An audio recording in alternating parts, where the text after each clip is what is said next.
तो फ्रेंड्स, आप सब लोगों का स्वागत है हमारे चैनल पर। सीटेट हिंदी पैडागोजी के क्वेश्चन डिस्कस करेंगे।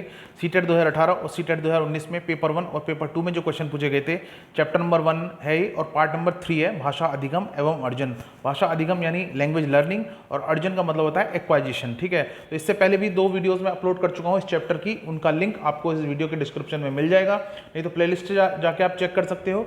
ठीक है, तो ये पार्ट नंबर 3 है, बेहद ही इंपॉर्टेंट क्वेश्चन है और क्वेश्चन रिपीट हो सकते हैं, इसलिए बड़े ध्यान से इन क्वेश्चन को देखिए। तो पहला क्वेश्चन देखते हैं। तो फ्रेंड, पहला क्वेश्चन है, भाषा सीखने और भाषा अर्जित करने में अंतर का मुख्य आधार क्या है। तो जैसे सीखने के लिए मैंने आपको बताया है कि सीखना यानी लर्न करना होता है ये जानबूझकर। ठीक है, इसके लिए प्रॉपर क्लास या ट्रेनिंग दी जाती है। और भाषा जब अर्जित की जाती है तो वो बचपन में अर्जित की जाती है, जैसे 2 या 3 साल का बच्चा जब अपनी मातृभाषा सीख रहा होता है। ठीक है, तो बेसिक चीज़ आपको अगर समझ में आ गई है तो आप ऑप्शंस पर चलते हैं। तो भाषा की जटिल संरचनाएं, भाषा की पाठ्य पुस्तकें, भाषा का लिखित आकलन या भाषा का उपलब्ध परिवेश। तो फ्रेंड्स, अगर हम बात करें भाषा सीखने और भाषा अर्जित करने में अंतर उपलब्ध परिवेश पे है। क्यों? क्योंकि यहाँ पर भाषा सीखने की अगर हम बात करें यानी लैंग्वेज लर्निंग की बात करें तो आपको जो परिवेश उपलब्ध कराया जाएगा वो आर्टिफिशियल होगा, यानी आपको बुक्स प्रोवाइड कराई जाएंगी, आपको प्रैक्टिस कराई जाएगी बोलने की, इंग्लिश स्पीकिंग की।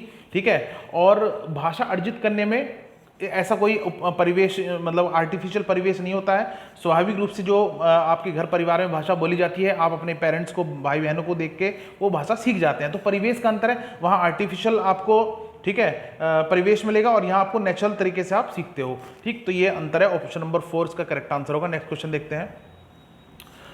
प्राथमिक स्तर पर हिंदी भाषा सिखाने के लिए सबसे अधिक जरूरी क्या है। तो पहला ऑप्शन देखते हैं, कक्षा में लिखित आकलन, भाषा शिक्षक का भाषा ज्ञान, कक्षा में रंगीन पाठ्य पुस्तक, कक्षा में प्रिंट समृद्ध परिवेश। तो फ्रेंड्स देखिए, ये जो दे रखा है ऑप्शन नंबर 4, कक्षा में प्रिंट समृद्ध परिवेश। प्रिंट समृद्ध का मतलब क्या है कि जैसे आपकी जो बुक्स होती हैं वो कलरफुल तरीके से प्रिंट करी जाती है, उसमें बहुत सारे चित्र होते हैं, ठीक है, अलग अलग रंगों के, जिससे कि बच्चे जो है उस चीज़ को फील कर पाएँ। ठीक है, भाषा को महसूस कर पाए कि किस एक्शन के द्वारा किस बात को कहा गया है। ठीक है, तो रंगीन पाठ्य पुस्तक होने से मतलब नहीं है, ठीक है, ना लिखित आकलन ना भाषा का। ठीक है, तो कक्षा में प्रिंट समृद्ध परिवेश होना चाहिए और ये बेहद ही सटीक आंसर है और कई क्वेश्चन का आंसर ये होगा कि भाई आपको प्रिंट मटेरियल जो है वो इस तरह का प्रोवाइड कराना चाहिए। ठीक है, यानी जो बच्चों को आप सामग्री देख रहे हो लिखने पढ़ने की, वो इस तरीके से होनी चाहिए कि वो एनरिच्ड हो। एनरिच्ड यानी उसमें हर तरह की बातों को का समावेश किया गया हो। ठीक है, तो ये ऑप्शन आपको याद रखना है, ये क्वेश्चन अगर पूछा जाता है। ठीक है, तो कक्षा में प्रिंट समृद्ध परिवेश, उसमें रंगीन पाठ्य पुस्तक भी आ जाती है, यानी ऑप्शन नंबर 3 भी ऑप्शन नंबर 4 में ही आ जाता है। ठीक है, नेक्स्ट क्वेश्चन देखते हैं। बच्चे बोलचाल की भाषा का अनुभव लेकर विद्यालय आते हैं, इसका निहितार्थ है कि पहला, बच्चों के भाषाई अनुभवों को कक्षा के बाहर रखा जाए, बच्चों को बोलचाल की भाषा न सिखाई जाए, इसे थोड़ा छोटा कर लेता हूं, बच्चों की बोलचाल की भाषा को सुधारा जाए, बच्चों के भाषाई अनुभवों का उचित प्रयोग किया जाए। तो बिल्कुल सही है, बच्चे बोलचाल की भाषा का अनुभव लेकर विद्यालय आते हैं बिल्कुल, क्योंकि 3 साल का बच्चा ठीक ठाक भाषा सीख चुका होता है। जब वो 4 साल का होता है और अच्छा होता है, और 5 और 6 साल का बच्चा जो है स्कूल में प्रवेश करता है, पहली कक्षा में आता है, तो वो अपनी भाषा के कुछ अनुभव लिए होता है, वो सीख चुका होता है। ठीक है, इसलिए उसके अनुभव होते हैं, क्योंकि वो परिवार में बोल रहा होता है, आस पड़ोस में बोल रहा होता है, तो जो उसके अनुभव होते हैं उनका इस्तेमाल करके बच्चे को बोलचाल की भाषा में पारंगत किया जाए या उसको और आगे मजबूत बनाया जाए लैंग्वेज कम्युनिकेशन में, लर्निंग में। ठीक है, तो ऑप्शन नंबर 4 इसका करेक्ट आंसर है। नेक्स्ट क्वेश्चन पर बढ़ेंगे। भाषा सीखने और भाषा अर्जित करने का मुख्य अंतर आधार क्या है। तो ये फिर से आया, तो भाषा का उपलब्ध परिवेश। ठीक है, तो कैसा वातावरण माहौल है आप प्रोवाइड करा रहे हो भाषा के बारे में। ठीक है, तो वो ये इसमें आएगा। ठीक है, तो भाषा की पाठ्य पुस्तकें भी सब इसमें आ जाएंगी, भाषा की जटिल संरचनाएं, भाषा का लिखित आकलन, तो उपलब्ध परिवेश है, मतलब हर तरीके का जो रिक्वायरमेंट होती है भाषा सीखने के लिए, अर्जित करने के लिए, तो वो आपको प्रोवाइड कराना है। ठीक है, नेक्स्ट क्वेश्चन देखते हैं। बच्चे सामाजिक अंतःक्रिया से भाषा सीखते हैं, यह विचार किसका है। तो सोशल इंटरेक्शन। ठीक है, तो वाइगोत्स्की का यह मानना था कि सामाजिक और सांस्कृतिक विकास के माध्यम से भाषा को भी विकसित किया जा सकता है। ठीक है, ऑप्शन नंबर 2 करेक्ट आंसर है। नेक्स्ट क्वेश्चन देखते हैं। नेक्स्ट क्वेश्चन है हमारा, बच्चों में भाषा सीखने की क्षमता जन्मजात होती है, अर्जित की जाती है, अनुकरणीय होती है या बिल्कुल भी नहीं होती है। तो बच्चों में भाषा सीखने की जो क्षमता होती है वो अनुकरणीय होती है, यानी अनुकरण करके बच्चे भाषा सीख सकते हैं। तो ठीक है, तो ये एक इन जनरल एक आंसर है कि अनुकरण करके ही बच्चे सीखते हैं। ठीक है, चॉम्स्की ने कहा था जन्मजात होती है। ठीक है, अलग अलग लोगों ने अलग तरह, लेकिन यहाँ पर हम इन जनरल बात करें कि क्योंकि बच्चे जो स्वाभाविक रूप से जब अर्जन कर रहे होते हैं तो वो भी तो अपने माँ बाप को देख के सुन के, ठीक है, अर्जित कर रहे होते हैं। तो जो चीज़ उसने बताया कि ये कैपेबिलिटी तो जन्मजात होती है, लेकिन सीखते हैं अनुकरण के माध्यम से ही है। ठीक है, नेक्स्ट क्वेश्चन देखेंगे। बच्चों के भाषा सीखने में सर्वाधिक महत्वपूर्ण है, ठीक है, बच्चों के भाषा सीखने में सर्वाधिक महत्वपूर्ण क्या है? सुंदर लिखना, शुद्ध उच्चारण, मानक वर्तनी या बातचीत करना। तो भाषा जो सीखी जाती है वो बातचीत के माध्यम से सीखी जाती है। ठीक है, तो ये सुंदर लिखना, शुद्ध उच्चारण, मानक वर्तनी ये भी इंपॉर्टेंट है, लेकिन भाषा का जो एक तरह से रॉ मटेरियल है वो सबसे पहले इंपॉर्टेंट बात आती है कि बच्चा बातचीत करना सीख जाए। एक बार वो तोतला बोले कोई बात नहीं, लेकिन बातचीत करना सीख जाए, मुख्य मकसद ये होता है। नेक्स्ट क्वेश्चन है, प्राथमिक स्तर पर भाषा सीखने सिखाने का अर्थ क्या है? ठीक है, अर्थ क्या है? तो अलंकारिक भाषा का प्रयोग करना सिखाना चाहते हैं हम। ठीक है, यानी जैसे बड़ा चढ़ा के, ठीक है, या बेहतरीन तरीके से, जैसे समृद्धशाली लैंग्वेज की अगर हम बात करें, या वर्णमाला सीखना, या भाषा का प्रभावी प्रयोग, या साहित्यिक रचना। तो सिंपल सा क्वेश्चन और सिंपल सा आंसर आप चार ऑप्शन पे देख पाओगे कि इंसान जो भाषा सीख रहा होता है, बच्चा प्राथमिक स्तर पर जो सीख रहा होता है, ठीक है, 7-8 साल का बच्चा, 6 साल का, तो उसका मुख्य मकसद जो है वो अलंकारिक भाषा, यानी बहुत बड़ा चढ़ा के, बड़ा स्टाइलिश तरीके से बोलना, ये नहीं होता है। भाषा का प्रभावी प्रयोग, यानी बस इतना प्रयोग वो कर पाए जिससे कि वो अपनी बातचीत को एक दूसरे से समझा पाए। तो यही मुख्य मकसद होता है प्राथमिक स्तर पर।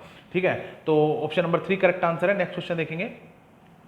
नेक्स्ट क्वेश्चन है, बच्चे सामाजिक अंतर्ग्रह से भाषा सीखते हैं। ये वाइगोत्स्की ने फिर से आया क्वेश्चन। नेक्स्ट क्वेश्चन देखेंगे, भाषा सीखने और भाषा अर्जित करने मुख्य अंतर। ठीक है, तो ये क्वेश्चन, क्योंकि देखिए भाषाई परिवेश, अब मैं आपको क्या बता रहा हूं, ठीक है, भाषा सीखने और भाषा अर्जित करने में मुख्य अंतर देखिए स्वाभाविक होती है अर्जन करना, ठीक है, लैंग्वेज एक्वाजिशन जो 2-3 साल की उम्र में बच्चा सीखता है, ठीक है, तो और ये सहज भी होती है, ठीक है, लेकिन हम यहाँ बात कर रहे हैं भाषाई परिवेश की। तो भाषा सीखने और भाषा अर्जित करने में मुख्य अंतर जो है परिवेश का है। ठीक है, वहाँ स्वाभाविक परिवेश मिलता है, सहज होता है, ठीक है, और वहाँ आर्टिफिशियल, जैसे मैंने बताया था। तो ये क्वेश्चन देखिए 3 बार पूछा गया है। ठीक है, पेपर 1 में भी आया है, पेपर 2 में भी आया है। ठीक है, तो ये 2018 और 2019 में जो एग्जाम कंडक्ट हुए थे सीटेट में के, तो उनमें पूछे गए क्वेश्चन है ये। ठीक है, तो ये आपको याद रखने, तो आपको इसमें क्वेश्चन सारे डिस्कस करने के बाद आपको थोड़ा आइडिया लग रहा होगा कि भाषा अधिगम एवं अर्जन वाले चैप्टर में से किस किस तरह के क्वेश्चन आते हैं, या मुख्य कॉन्सेप्ट, मुख्य बात आपको समझ में क्या आनी चाहिए। ठीक, तो यही कहानी जो है इंग्लिश पेडागोजी में भी होती है। इंग्लिश पेडागोजी की वीडियोस भी आप चैनल की प्लेलिस्ट में जाके देखिए, बहुत बेहतरीन तरीके से आपको क्वेश्चन आंसर प्लस थ्योरी सारा कवर करा के मैंने रखा है। ठीक है, आपको सारी चीजें उसमें से मिल जाएंगी। आगे बढ़ेंगे, नेक्स्ट क्वेश्चन देखते हैं। भाषा अर्जित करने के संदर्भ में डैश डैश सर्वाधिक महत्वपूर्ण है। क्या महत्वपूर्ण है? कि भाषा अर्जन यानी एक्वाइजेशन, ठीक है, स्वाभाविक रूप से सीखना। ठीक है, तो विद्यालयी परीक्षा प्रक्रिया, भाषिक पठन सामग्री, समृद्ध भाषा परिवेश। फिर से आगे देखिए क्वेश्चन कितनी बार, 4 बार क्वेश्चन आ चुका है। ये 2018-19 की मैं बात कर रहा हूँ, पेपर 1 एंड पेपर 2। ठीक है, तो मिले जुले क्वेश्चन मैंने यहाँ रख दिए हैं। तो समृद्ध भाषा परिवेश, ये हमेशा क्वेश्चन है। एनरिच्ड एनवायरमेंट फॉर लैंग्वेज, ठीक है, एनरिच्ड लैंग्वेज एनवायरमेंट, ये इंग्लिश में होगा। ठीक है, तो सेम क्वेश्चन यहाँ मिल रहे हैं। तो ऑप्शन नंबर 3 इसका करेक्ट आंसर है कि आपको समृद्धशाली, यानी जहाँ पर बोलचाल के अवसर हों, जहाँ पर पढ़ने वाली सामग्री, कलरफुल चीज़ें, कलरफुल टेक्स्ट बुक हों, ठीक है, वीडियो और ऑडियो अगर डिवाइस मिल जाए तो ये और भी बढ़िया है। तो ये चीज़ें इंपॉर्टेंट है अर्जन करने में ऐसे स्वाभाविक रूप से। नेक्स्ट क्वेश्चन देखते हैं। बच्चे भाषा तब बेहतर तरीके से सीखते हैं जब, कब सीखते हैं? अनेक पाठ्य पुस्तकें हों, भाषा समृद्ध परिवेश हो, सरल साहित्य का चयन हो, परीक्षाओं का आयोजन। देखिए फिर से क्वेश्चन आया, भाषा समृद्ध परिवेश हो, भाषा का समृद्ध परिवेश हो। ठीक है, तो ये नेक्स्ट क्वेश्चन देखेंगे। ये जूनियर लेवल में आया था 6 to 8 में, लेकिन बेसिक चीज़ जो है वो यही सीखनी है आपकी कि समृद्धशाली परिवेश होगा तो बच्चे भाषा सीखेंगे। इंग्लिश पेडागोजी की बात हो चाहे हिंदी पेडागोजी की बात हो। नेक्स्ट क्वेश्चन देखते हैं। गणित विज्ञान आदि विषयों की कक्षाओं में भी बच्चे भाषा सीखते हैं। यह विचार पूर्णतः सत्य है, पूर्णतः असत्य है, आंशिक रूप से सत्य है? ये पूर्णतः सत्य है, क्योंकि इसको हम कहते हैं इंग्लिश पेडागोजी में लैंग्वेज अक्रॉस करिकुलम। ठीक है, यानी हम भाषा सिर्फ हिंदी भाषा की पाठ्य पुस्तकों से ना सीखकर अन्य सब्जेक्ट जो हम उसी भाषा में सीख रहे हैं, जैसे आप गणित या विज्ञान हिंदी भाषा में सीखोगे, अगर मैं हिंदी भाषा की बात कर रहा हूँ, ठीक है, तो वहाँ से भी तो आपको हिंदी भाषा पे कुछ पकड़ मजबूत हो रही है गणित और विज्ञान की किताबों से भी। अगर मैं इंग्लिश की बात करूं, अगर आप इंग्लिश भाषा सीखने की यहाँ बात कर रहे हो, तो कभी कभी जो इंग्लिश मीडियम वाले होते हैं वो मैथ इंग्लिश में पढ़ते हैं, साइंस भी इंग्लिश में पढ़ते हैं, तो इन मैथ और साइंस की किताबों से भी आपकी लैंग्वेज डेवलप होती है ना।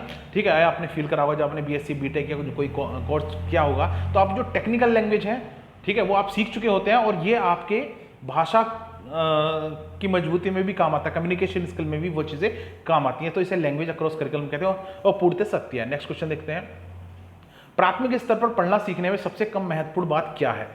ठीक है, तो प्राथमिक स्तर पर अगर हमें पढ़ना सीखना है तो सबसे कम महत्वपूर्ण बात है अनुमान लगाना, संदर्भानुसार अर्थ लगाना, अक्षरों की पहचान या पढ़ने का उद्देश्य। तो प्राथमिक स्तर पर अगर हम बात कर रहे हैं तो पढ़ने का उद्देश्य उतना इंपॉर्टेंट नहीं है।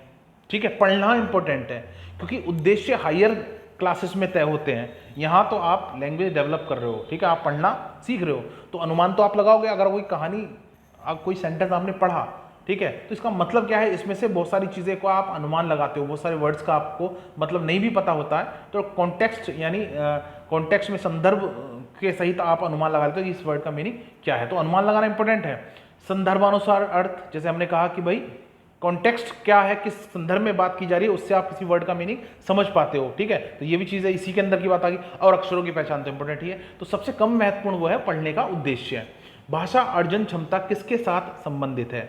ठीक है, तो भाषा अर्जन क्षमता पियाजे, चॉम्स्की, स्किनर या तो भाषा अर्जन के बारे में जो बात की गई है वो चॉम्स्की द्वारा कही गई है कि लैंग्वेज एक्वाइजेशन में, ठीक है, चॉम्स्की का बहुत बड़ा जो मतलब एक योगदान है, अपने को जो उसने कॉन्सेप्ट बताया है। चॉम्स्की कहता है लैंग्वेज एक्वाइजेशन डिवाइस होती है, बच्चे पैदाइशी अपने दिमाग में जो है ग्रामर के रूल्स लेके पैदा होते हैं, बस उनको इस्तेमाल करना, परिवेश समृद्ध परिवेश प्रोवाइड कराना होता है, एनवायरनमेंट प्रोवाइड करना होता है और वो बोलने सीख जाते हैं। ठीक है, तो ऐसे हम नेचुरल ग्रामर भी कहते हैं, जनरेटिव ग्रामर भी कहते हैं, लैंग्वेज एक्वाइजेशन डिवाइस भी कहते हैं। ये इन्नेट होती है, जन्मजात होती है कैपेसिटी। ठीक है, तो इस तरह के क्वेश्चन चॉम्स्की से पूछे जा सकते हैं।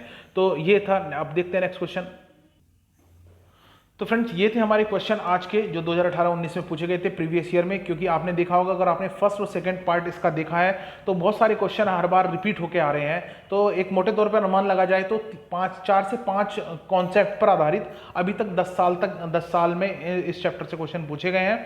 तो अगर आप ये चीज़ समझ जाओगे, हिंदी की पेडागोजी का पहला पार्ट आप समझ जाओगे, तो लैंग्वेज एक्वाइजेशन, ठीक है, एंड लर्निंग भी आप सीख चुके हो। ठीक है, तो उसकी प्रैक्टिस आप प्लेलिस्ट पर जाकर कर सकते हो। मिलते हैं फ्रेंड्स एक नेक्स्ट वीडियो में। इस चैप्टर के बाद नेक्स्ट चैप्टर पढ़ेंगे, चैप्टर नंबर 2, और उसको भी हम 2 या 3 वीडियो में कवर अप करेंगे, जिससे कि आप कॉन्सेप्ट भी क्लियर हो। तो फ्रेंड्स, अगर वीडियो पसंद आई है तो कमेंट करके बताइए और लाइक कर दीजिए, वीडियो को शेयर कर दीजिए, चैनल को सब्सक्राइब कर लीजिए अगर अभी तक आपने हमारा चैनल सब्सक्राइब नहीं किया है। मिलते हैं नेक्स्ट वीडियो में। धन्यवाद।